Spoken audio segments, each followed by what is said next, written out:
아침 출근길, 회사 건물 앞에서 휴대폰 진동이 울리고 있었습니다. 유리문에 비친 제 얼굴은 오늘도 피로가 묻어나는 표정이었습니다.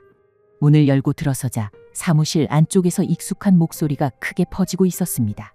그 목소리는 실수를 지적한다기보다 상대를 눌러서 조용하게 만드는데 더 익숙한 음색이었습니다. 그 목소리의 주인은 제가 속한 팀의 팀장이었습니다. 그는 인턴의 작은 실수를 확대해 이야기하고 있었고, 며칠 전에는 디자이너의 문제였으며 그 전날은 제 차례였습니다.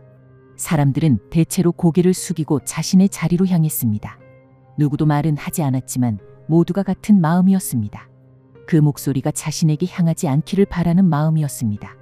저는 자리로 가서 의자에 앉고 노트북 전원을 켜며 오늘 하루가 무사히 지나가기를 조용히 바라고 있었습니다. 이 팀에서 일한 지 어느덧 1년이 넘었습니다. 처음에는 잠시 머무르며 경력을 쌓기 위한 곳이라고 생각했지만 시간이 지날수록 이곳은 쉽게 빠져나올 수 없는 진흙탕처럼 느껴지고 있었습니다. 대부분의 프로젝트에서 실무는 제 몫이었습니다.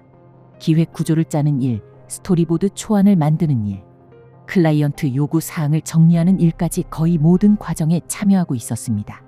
팀장은 항상 자신이 큰 방향을 잡았다고 말하며 세부적인 구성은 제가 알아서 할 일이라고 말하곤 했습니다. 그러나 실제로는 공이 생기면 팀장이 가져가고 문제가 생기면 책임은 자연스럽게 실무자인 제게 흘러 들어오고 있었습니다. 어느 날 숫자를 잘못 옮겨 적은 일이 있었는데 그때 팀장은 모든 팀원 앞에서 제 실수를 과하게 지적하며 목소리를 높였습니다. 그 자리에서 저는 충분한 설명조차 할 수 없었습니다. 그 일을 계기로 저는 회의 내용과 지시 사항을 조금씩 기록하기 시작했습니다. 처음엔 단순한 정리의 의미였지만 시간이 지나면서 그 기록은 저 자신을 지키기 위한 방패처럼 다르게 느껴지고 있었습니다. 결정적인 사건은 이번 분기의 가장 중요한 카드사 캠페인에서 일어났습니다. 첫 회의에서 클라이언트는 분명하게 요구했습니다. 카드를 중심에 두기보다 인간적인 이야기, 실수나 후회를 겪은 사람이 다시 균형을 되찾는 과정을 담고 싶다는 뜻이었습니다. 저는 그 내용을 그대로 회의록에 정리해 두었습니다. 하지만 회의실을 나오는 순간 팀장은 전혀 다른 방향을 말했습니다. 그는 감성이 더 중요하며 메시지를 지나치게 강조하면 영상의 재미가 줄어든다고 했습니다. 그리고 인물만 잘 보여주면 충분하다는 취지의 말도 덧붙였습니다. 그 말 역시 기록해 두었습니다.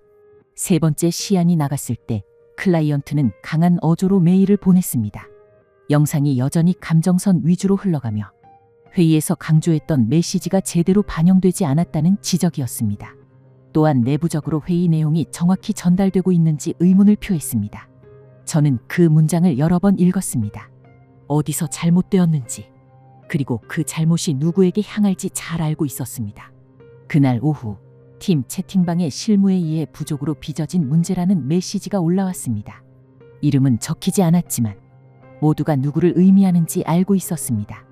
퇴근까지 1시간 남았을 때 팀장이 회의실로 오라는 메시지를 보냈습니다. 그런 호출은 언제나 같은 목적이었습니다. 책임을 정하는 자리, 이미 결론은 내려져 있고 저는 그것을 듣는 역할만 맡게 되는 자리였습니다. 저는 메시지를 닫고 대신 메일 창을 열었습니다. 대표와 인사팀 그리고 클라이언트 부장의 주소를 입력했습니다.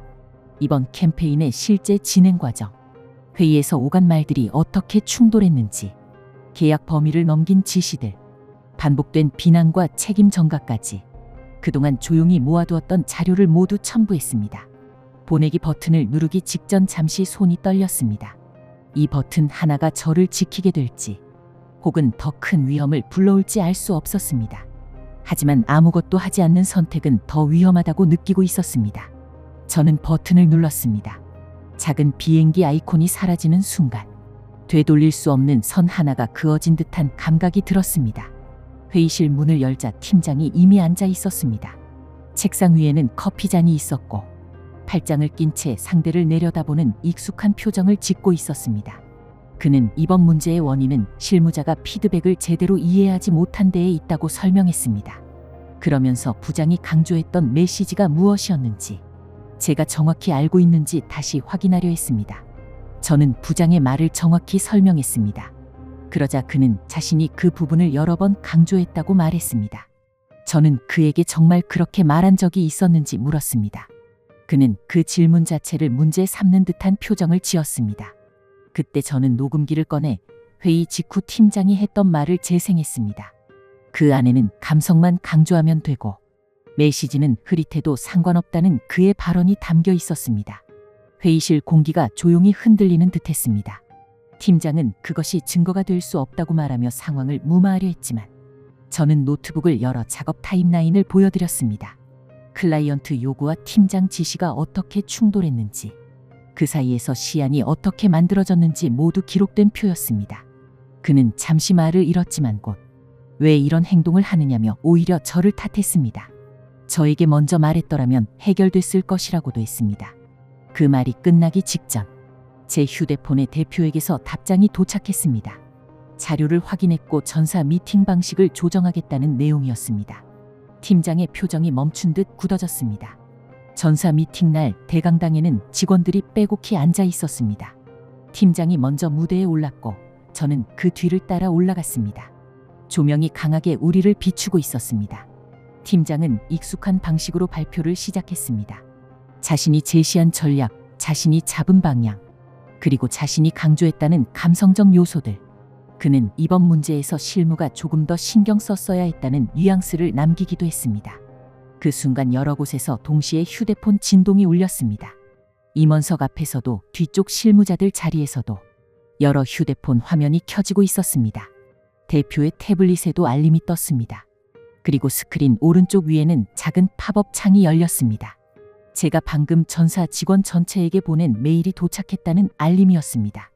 스크린에는 첨부 파일의 첫 페이지가 작게 미리 보기로 뜨고 있었습니다. 회의 기록, 지시 내용, 발언 정리, 클라이언트 요구와 내부 지시의 충돌 지점까지 모두 담긴 표였습니다. 대강당 뒤쪽에서는 숨을 들이마시는 소리가 들렸습니다. 몇몇 팀장은 휴대폰 화면을 확대했고 몇몇 실무자는 놀란 눈빛으로 화면을 바라보고 있었습니다. 조명은 여전히 팀장과 저를 비추고 있었지만 분위기는 완전히 달라져 있었습니다. 팀장은 말을 잇지 못하고 있었으며 대표는 태블릿을 천천히 내려놓고 우리 쪽을 바라보고 있었습니다. 제 휴대폰에도 같은 메시지가 도착했고 읽음 수가 빠르게 늘고 있었습니다. 대표는 자리에서 마이크를 들고 이번 캠페인과 관련해 내부 조사가 필요하다고 말했습니다. 실제 지시와 발언 사이에 차이가 있었던 점, 반복적으로 문제가 발생한 과정 등을 전부 확인하겠다고 했습니다. 대강당은 조용해졌습니다. 대표는 발표를 여기서 마무리하겠다며 실무 담당자인 저와는 별도로 이야기하겠다고 덧붙였습니다. 팀장은 아무 말도 하지 못한 채 가만히 서 있었습니다. 그의 손이 아주 미세하게 떨리고 있었습니다. 대강당 박복도는 웅성거림으로 가득했습니다. 누군가는 조용히 제 옆을 지나갔고 누군가는 제 어깨를 가볍게 두드리며 응원을 남겼습니다. 몇몇은 제가 어떤 준비를 했는지 묻기도 했습니다. 잠시 뒤 팀장이 제게 다가왔습니다. 그는 이런 일을 벌이지 말고 본인에게 먼저 말했어야 한다고 말했습니다. 문제를 굳이 크게 만들 필요가 없었다고도 했습니다. 저는 과거 팀장이 했던 말을 떠올려 조용히 전했습니다. 그는 예전에 자신이 듣지 못한 보고는 보고가 아니라고 말하곤 했습니다. 저는 이제는 팀장의 기억이 아니라 기록이 기준이 된 것뿐이라고 말씀드렸습니다. 팀장은 아무 대답도 하지 못했습니다. 사무실로 돌아가는 길 제 휴대폰이 울렸습니다. 대표에게서 온 메일이었습니다. 자료 공유에 대한 감사와 함께 이후 조사는 회사가 책임지고 진행하겠다는 내용이 적혀 있었습니다. 그리고 저는 제 업무에 집중하면 된다는 짧은 문장이 덧붙어 있었습니다. 저는 화면을 꺼고 휴대폰을 주머니에 넣었습니다. 가슴 속에서 묵직하게 자리 잡고 있던 긴장감의 한 조각이 아주 작게 풀려나가는 느낌이 들었습니다.